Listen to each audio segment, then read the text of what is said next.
ലോകപ്രശസ്ത എഴുത്തുകാരൻ വിക്ടർ ഹ്യൂഗോയുടെ പാവങ്ങൾ എന്ന നോവലിലെ പ്രധാന കഥാപാത്രമാണ് ജീൻ വാൽജീൻ അഥവാ ഴാങ് വഴാങ്. ഈ നോവലിൻ്റെ ചുരുക്കരൂപമായും നാടകങ്ങളായും സിനിമകളായും മറ്റ് കലാരൂപങ്ങളായും ഒക്കെ മിക്ക ഭാഷകളിലും പ്രചാരം നേടിയിട്ടുണ്ട്.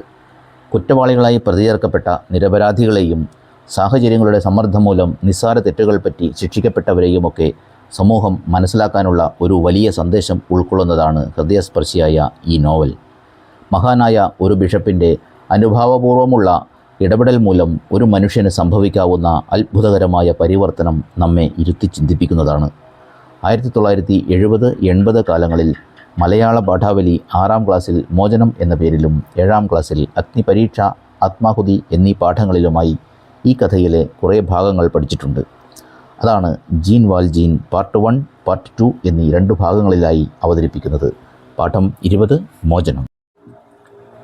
ഫ്രാൻസിലെ ഒരു കർഷക കുടുംബത്തിൽ ജീൻ വാൽജീൻ എന്നൊരു ചെറുപ്പക്കാരൻ ഉണ്ടായിരുന്നു. അവൻ്റെ കുട്ടിക്കാലത്തു തന്നെ അച്ഛനും അമ്മയും മരിച്ചുപോയി. ജ്യേഷ്ഠത്തിയുടെ സംരക്ഷണയിലാണ് അവൻ പിന്നീട് വളർന്നത്. അവരുടെ ഭർത്താവ് അകാല ചരമമടഞ്ഞപ്പോൾ വിധവയായ സഹോദരിയെയും 8 കുട്ടികളെയും പുലർത്തേണ്ട ഭാരം അവൻ്റേതായി. അവൻ അതികഠിനമായി അധ്വാനിച്ച് ആ ദരിദ്ര കുടുംബത്തെ ഒരുവിധം പോറ്റിപ്പോന്നു. അങ്ങനെയിരിക്കെ ഒരു കൊടിയ ശൈത്യകാലത്ത് ജോലിയൊന്നും കിട്ടാതെ ആ യുവാവ് വിഷമിച്ചു. വിശപ്പിൽ നീറുന്ന കുട്ടികളുടെ സങ്കടം കണ്ട് സഹിപ്പാൻ കഴിയാതെ ഒരു രാത്രി അയാൾ ഒരു റൊട്ടിക്കടയുടെ വാതിലിലെ കണ്ണാടിപ്പലക മുഷ്ടികൊണ്ട് ഇടിച്ചു പൊളിച്ചു.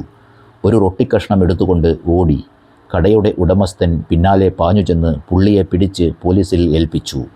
ജീനിൻ്റെ കൈപ്പടം മുറിഞ്ഞ് ചോര ഒഴുകുന്നുണ്ടായിരുന്നു. കുറ്റം തെളിയിക്കാൻ അത്രയും മതിയായി. 5 കൊല്ലം കഠിന തടവ്, കഴുത്തിൽ കാരിരുമ്പ് വലയം, അതിൽ കൂട്ടിവിളക്കിയ കട്ടിച്ചങ്ങല കൊണ്ട് കാലിൽ വിലങ്ങ്. ഈ യാതന അനുഭവിച്ചുകൊണ്ട് തടവുകപ്പലിൽ തണ്ടുവലിക്കണം. അതായിരുന്നു അവന് വിധിച്ച ശിക്ഷ. പണിയിൽ തെല്ലൊരു വീഴ്ച വന്നാൽ തോൾച്ചാട്ടവാർ മിന്നൽ പിണർ പോലെ മുതുകത്തു വീഴും. അങ്ങനെ 4 കൊല്ലം കഴിഞ്ഞു. അപ്പോൾ തടവു ചാടാൻ ഒരു തക്കം കിട്ടി. സോദരിയെയും അനന്യശരണരായ കുട്ടികളെയും ഓർത്തോർത്ത് മനം നൊന്ത് നീറിയ ജീൻ തടവു ചാടി. 2 ദിവസം കഴിഞ്ഞില്ല വീണ്ടും പോലീസിൻ്റെ പിടിയിൽ കുടുങ്ങാൻ. പുതിയ കുറ്റത്തിൻ്റെ ഫലമായി ശിക്ഷാവിധി 4 കൊല്ലം കൂടി നീണ്ടു. അതിങ്ങനെ പലതവണ ആവർത്തിക്കപ്പെട്ടു. ഒടുവിൽ അയാൾ നിരാശനായി. വിധിയോടും നിഷ്ഠൂരമായ രാജനീതിയോടും മനുഷ്യവർഗത്തോടു തന്നെയും. അയാളുടെ ഹൃദയത്തിൽ ദുസ്സഹമായ വെറുപ്പും വിദ്വേഷവും പ്രതികാരേച്ഛയും ആളിക്കത്തി. ഭാഗ്യം കെട്ട ആ കുടുംബത്തിന് എന്തുപറ്റി? മുറിച്ചു വീഴ്ത്തപ്പെട്ട മാമരത്തിൻ്റെ ഇലകൾക്ക് എന്തുപറ്റി എന്ന് ആരെങ്കിലും ചോദിക്കാറുണ്ടോ? കരിഞ്ഞലിഞ്ഞ് മണ്ണാവുക, അല്ലാതെ എന്തു ഗതി? 19 കൊല്ലം കഴിഞ്ഞു. Gene Valjean മോചിതനായി. 109 ഫ്രാങ്കുണ്ട് കയ്യിൽ. 19 കൊല്ലത്തെ സമ്പാദ്യം. അതിൽ അയാൾ അഭിമാനം കൊണ്ടു. ആശ്വാസം തേടി. കീറിപ്പറിഞ്ഞ ഉടുപ്പ്, കയ്യിൽ ഒരു മുട്ടൻ വടി, മുതുകത്ത് ഒരു ഭാണ്ഡവും. അതിലൊതുങ്ങും അയാളുടെ സർവ്വസമ്പത്തുക്കളും. ചിരകാലത്തെ ചങ്ങലക്കെട്ടുകാരണം ഒരു കാൽ അല്പം വലിച്ചു കൊണ്ടാണ് നടത്തം. മൊട്ടത്തലയും നീണ്ട താടിയും ആ രൂപത്തെ ഒന്നുകൂടി പ്രാകൃതമാക്കി. കീശയിൽ ഒരു മഞ്ഞ കാർഡ് കിടപ്പുണ്ട്. മോചിപ്പിക്കുമ്പോൾ ജയിൽ അധികൃതർ നൽകിയ പാസ്പോർട്ടാണത്. അതിൽ അയാളുടെ ചരിത്രം വളരെ കരിപ്പിടിപ്പിച്ച് രേഖപ്പെടുത്തിയിട്ടുണ്ട്. ജീൻ വാൽജീൻ, മോചിപ്പിക്കപ്പെട്ട കപ്പൽ തടവുകാരൻ, 19 കൊല്ലം ശിക്ഷയനുഭവിച്ചവൻ, 5 കൊല്ലം ഭവനഭേദനത്തിന്, 14 കൊല്ലം തടവു ചാടാൻ ശ്രമിച്ചതിന്. സൂക്ഷിക്കണം, ആൾ ഭയങ്കരനാണ്. പോകുന്നിടത്തൊക്കെ ഈ മോചനപത്രം കാണിക്കണം എന്നാണ് നിയമം. നല്ല ശിപാർശക്കത്ത്. ഒരു സായാഹ്നത്തിൽ ജീൻ ഡി നഗരത്തിലെത്തി.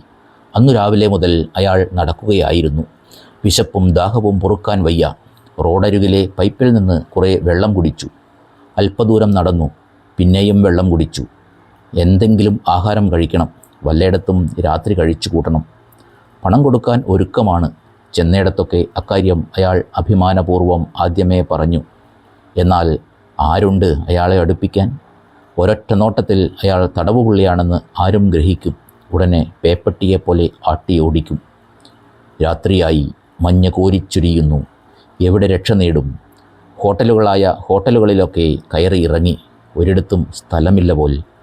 കുതിരലായത്തിൽ പുല്ലിൽ കിടന്നുകൊള്ളാം, വാടക തരികയും ചെയ്യാം എന്നും കെഞ്ചി നോക്കി. ഫലിച്ചില്ല. നായ്ക്കളെ കെട്ടിയിരിക്കുന്ന സ്ഥലത്ത് അവയൊന്നിച്ച് അന്തിയുറങ്ങാം എന്നാശിച്ച് അങ്ങോട്ട് കയറി. അവ ഒന്നടങ്കം അയാളുടെ നേർക്ക് കുരച്ചു ചാടി. ഒരു വീട്ടിൽ കയറി ചെന്നപ്പോൾ ഗൃഹനായകൻ ജാലകത്തിലൂടെ തോക്കു ചൂണ്ടി. എല്ലായിടത്തു നിന്നും തുരത്തപ്പെട്ടു. ഇനി എന്തു ചെയ്യും?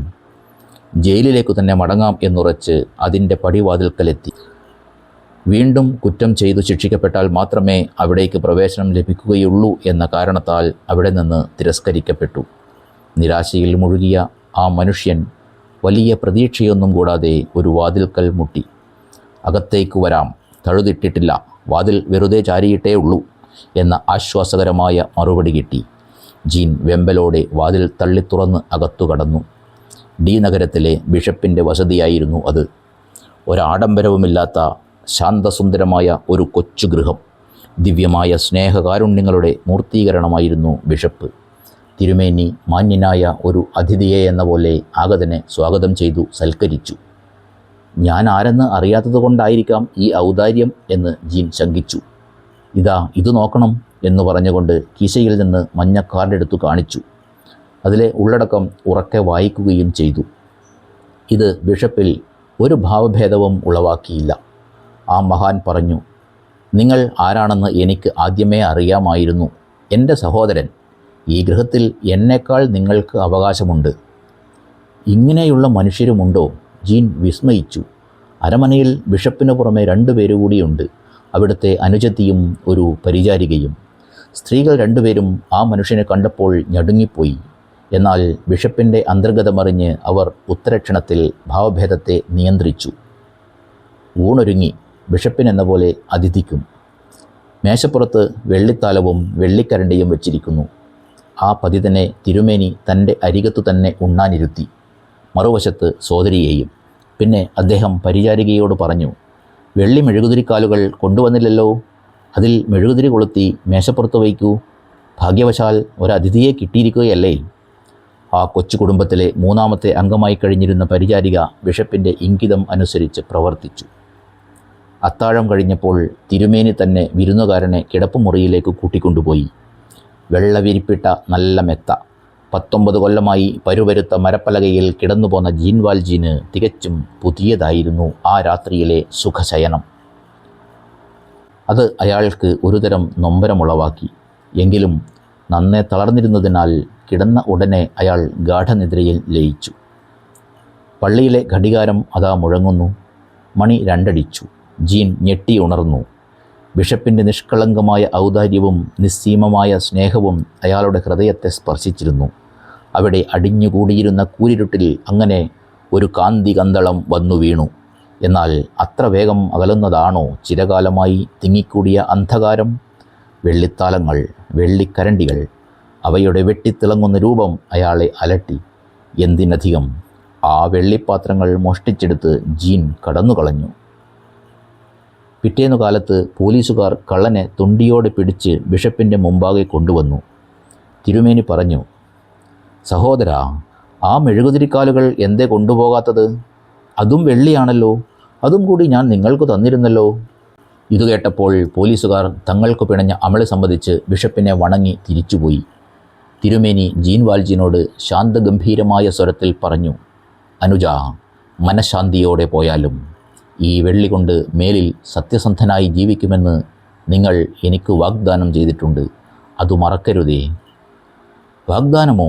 അങ്ങനെയൊന്ന് ചെയ്തതായി ജീൻ ഓർത്തില്ല. ബിഷപ്പ് തുടർന്നു, ഭ്രാതാവേ, നിങ്ങളുടെ ആത്മാവിനെയാണ് ഞാൻ വീണ്ടെടുത്ത് നിങ്ങൾക്ക് തരുന്നത്. അതിനെ ഇരുണ്ട വിചാരങ്ങളിൽ നിന്നും പാപങ്ങളിൽ നിന്നും മോചിപ്പിച്ച് ഞാനിതാ ദൈവത്തിൽ അർപ്പിക്കുന്നു. ജീൻ വാൽജീൻ എങ്ങോട്ടെന്നില്ലാതെ യാത്ര തുടർന്നു. ആവുന്ന വേഗം നഗരത്തിൽ നിന്ന് അകലണം എന്ന് അയാൾ ആശിച്ചു. മനുഷ്യരെ കാണാൻ അയാൾ ഇഷ്ടപ്പെട്ടില്ല, മനുഷ്യർ അയാളെയും. ആ ദഗ്ധഹൃദയത്തിൽ ഒരുതരം അമർഷം ആളിക്കത്തി. ആരുടെ നേരെയെന്ന് അയാൾ അറിഞ്ഞില്ല. പട്ടണം വിട്ട് വെളിസ്ഥലത്തെത്തി. ശൂന്യതയുടെ പരപ്പ്. സൂര്യൻ തളർന്നു താഴോട്ട് വരുന്നു. ജീൻ അന്ന് ആഹാരം ഒന്നും കഴിച്ചിരുന്നില്ല. വിശപ്പ് തോന്നിയതുമില്ല. പ്രാപ്യസ്ഥാനമില്ലാത്ത ആ പാന്തൻ ഒരു പൊന്തയുടെ മറവിൽ ചെന്നിരുന്നു. ഏതോ ചിന്തയിൽ മുഴുകി. അല്പം അകലെ വെളിസ്ഥലത്തെ മുറിച്ചുകൊണ്ട് ഒരു ഊടുവഴി പോകുന്നുണ്ട്. അതിലൂടെ അതാ ഒരു കുട്ടി വരുന്നു. ഉല്ലാസമായി ആടിപ്പാടി അലഞ്ഞു തിരിഞ്ഞു നടക്കുന്ന വർഗത്തിൽപ്പെട്ടവനാണ് അവനെന്ന് ഒറ്റ നോട്ടത്തിൽ മനസ്സിലാക്കാം. ദേഹത്തിൻ്റെ ഒരു വശത്ത് തോളിൽ നിന്ന് ഒരുതരം സംഗീതോപകരണം ഞാന്നുകിടക്കുന്നു. അത് മീട്ടിപ്പാടിക്കൊണ്ട് ആനന്ദത്തിൽ ഒഴുകുകയാണ് അവൻ. ഇടയ്ക്കിടെ ഒന്ന് നിൽക്കും, കയ്യിലുള്ള നാണയങ്ങൾ മേൽപോട്ടെറിയും, പുറം കൈകാട്ടി അതത്രയും മിടുക്കോടെ പിടിക്കും. പൊന്തയുടെ അടുത്തെത്തിയപ്പോൾ അവൻ ആ വിദ്യ ഒന്നുകൂടി പ്രയോഗിച്ചു.